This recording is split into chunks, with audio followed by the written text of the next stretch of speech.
Hello everyone, welcome back to my YouTube channel. आज का हमारा मैथ्स का जो क्वेश्चन है वह इस प्रकार से है। यदि x ऋण 1 4x के घात 3 प्लस 3x का घात 2 ऋण 4x धन k का एक गुणनखंड है तो k का मान ज्ञात कीजिए।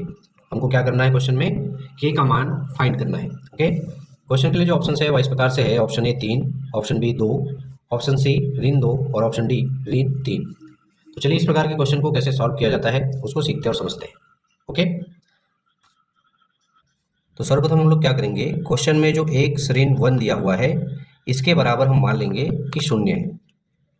ठीक है, अब आगे क्या करेंगे, हम लोग इस ऋण 1 का पक्षांतर कर देंगे हमारे राइट हैंड साइड पे। तो चलिए पक्षांतर करते हैं। तो जब पक्षांतर करेंगे तो x बराबर क्या हो जाएगा, ये हो जाएगा 1। ठीक है, x का मान क्या आ गया यहाँ पर, तो ये आ गया 1। ठीक है, अब इस x के मान को हम क्या करेंगे, जो 1 आया है उसको, जो बहुपद दिया हुआ है, ठीक है, बहुपद क्या दिया हुआ है या फलन क्या दिया हुआ है, तो ये दिया हुआ है 4x के घात में 3 प्लस में 3x के घात में 2 ऋण 4x धन k। ठीक है, अब इस बहुपद में या फलन में जो x दिया हुआ है उसके स्थान पर हम क्या कर देंगे, ये जो 1 आया है इसको हम लोग रख देंगे। ठीक है, क्लियर है। और साथ ही साथ हम क्या करेंगे, यहाँ पर इसके बराबर हम मान लेंगे कि 0 है। ठीक है, जैसे हमने यहाँ पर x ऋण 1 के बराबर में 0 माना था, वैसे यहाँ पर 4x का घात 3 प्लस 3x का घात 2 ऋण 4x धन k, इसके बराबर हम लोग मान लेंगे कि 0 है, 0 है। ठीक है, अब चलिए इस x के मान को, जो कि यहाँ पर 1 आया है, इसको यहाँ पर हम लोग रखते हैं। ठीक है, तो जब मान को रखेंगे तो वैल्यू क्या हो जाएगा, तो ये हो जाएगा 4। ठीक है, कोष्टक के अंदर 1 का घात 3 प्लस 3 कोष्टक के अंदर 1 का घात 2 ऋण 4 और कोष्टक में हम रख देते हैं 1।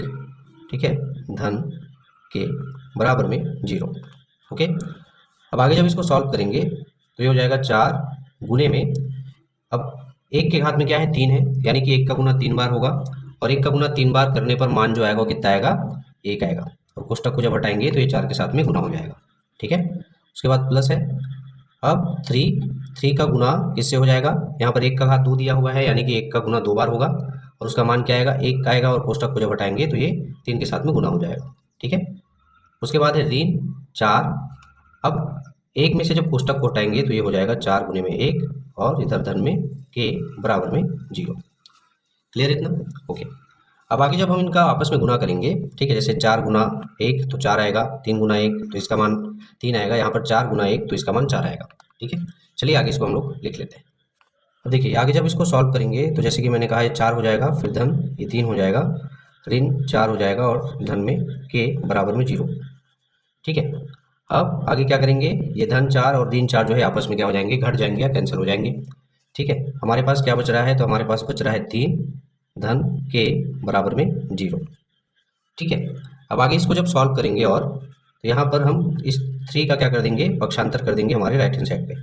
ठीक है, तो चलिए पक्षांतर करते हैं। पक्षांतर करने पर k बराबर में क्या हो जाएगा, ये हो जाएगा ऋण 3। ठीक है, और यही हमारे इस क्वेश्चन का आंसर होगा। हमें क्या फाइंड करना था, तो हमें k का मान फाइंड करना था, k का मान निकालना था, जो कि आ गया है ऋण 3।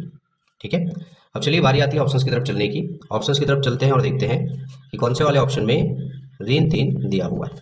ओके ओके, जब हम लोग ऑप्शंस की तरफ आते हैं तो हम देखते हैं कि हमारे ऑप्शन नंबर डी में ऋण 3 दिया हुआ है, यानी कि इस क्वेश्चन का जो राइट आंसर होगा वो होगा ऑप्शन नंबर डी, ऋण 3।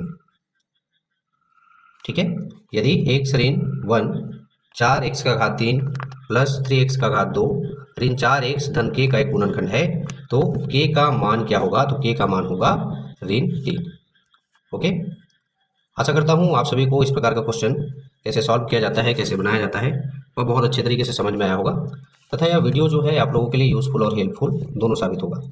इसी प्रकार के इंपॉर्टेंट क्वेश्चन को लेकर, टॉपिक को लेकर मिलते हैं हमारे नेक्स्ट वीडियो में। तब तक के लिए धन्यवाद। Thank you so much.